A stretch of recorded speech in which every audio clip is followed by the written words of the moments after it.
Welcome to ITU Telecom World 2017 here in Busan in the Republic of Korea. I'm very pleased to be joined in the studio today by His Excellency Monchito Ibrahim, who is Undersecretary for the Deputy Minister of the Department of Information and Communication Technologies for the Philippines.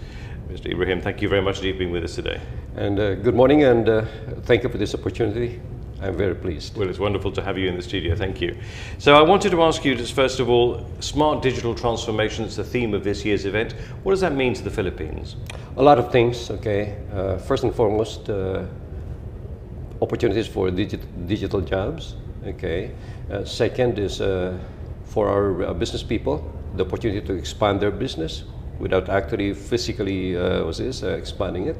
And third is actually providing an excellent experience for our citizens when they transact with government.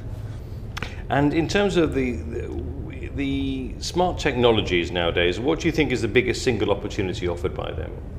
Okay, we've actually used this. We've set our aspirations. We have a national plan. Okay, and for example, we've decided that the delivery channel of choice is going to be the smartphones of the people, okay? So that they can actually transact with government at any time, anywhere, okay? And be able to do end-to-end transaction with government. It's also about being able to work from home, okay? And Philippines today is actually one of the global leaders in the BPO, the business process outsourcing space. Okay. However, there are places in the Philippines where connectivity is not yet present. Okay, and meaning to say investments are really not trickling down to the rural areas. So the question is, what opportunities are available for the talents out there? Okay, in the countryside. So this emerging advances in digital technologies is now providing a way for these talents to just stay there, actually, and be able to provide, services from home. Exactly. So that's definitely something very, very exciting for everyone. Exactly. So they don't have to travel a million miles basically to make a living, which I think is a vital thing, of course. I mean, connectivity is very much key to the digital economy. I wanted to ask you, in terms of improving rural broadband area coverage, how do you think one can do that, in your opinion? Well, let me start by saying that in the Philippines today, about 30%, is not yet covered by broadband. When we say broadband, it's actually fiber, a fiber broadband. We have Wi-Fi broadband, mobile broadband, but it's not really that robust. Now, we recently launched our 5-year national broadband plan, which would involve government spending money to actually connect all of these islands. One thing that we need to understand about the Philippines is we are an archipelago. Okay, it's not easy putting in all the submarine cables out there just to be able to connect islands. Okay, and we have since 1995 we have deregulated our telecommunications industry. So it's really now the private sector who's driving market advances there.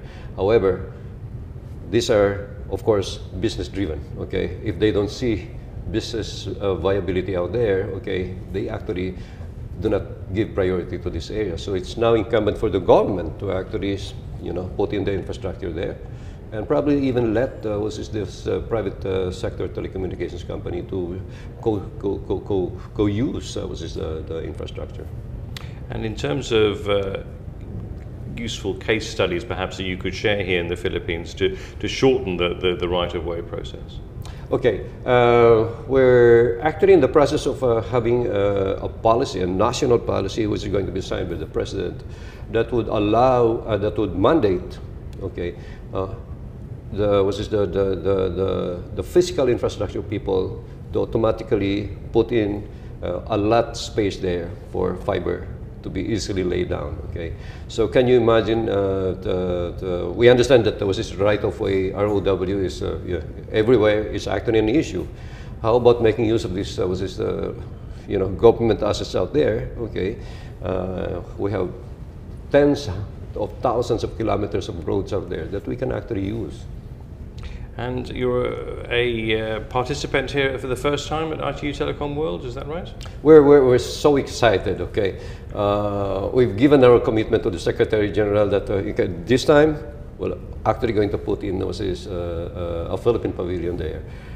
Of course, we need to also be exposed because we're going to be running again for the Governing Council next year, okay? And we need to tell them, yeah, Philippines is out here and working with you guys. So we're so excited, and it's also providing us the right venue for us to network with the other ITU member countries here. You've been attending the sessions here, the discussions. Definitely, and very interesting sessions. Okay, I think more than the exhibition, okay, it's actually the session that's really the real meat of this conference of ITU Telecoms World 2017. Especially listening to thought leaders on talking about artificial intelligence. Coupled with Internet of Things, and coupled with big data, mobile technology. Fantastic opportunity for learning, especially for us. Great. And we can learn from you as well, I'm sure. So that's wonderful. Well, thank you very much indeed for being with us in the studio today, and we wish you the very best of luck, and thank you for your attendance here at ITU Telecom World. Thank you so much for this opportunity, and good luck to everyone. Thank you. Great stuff.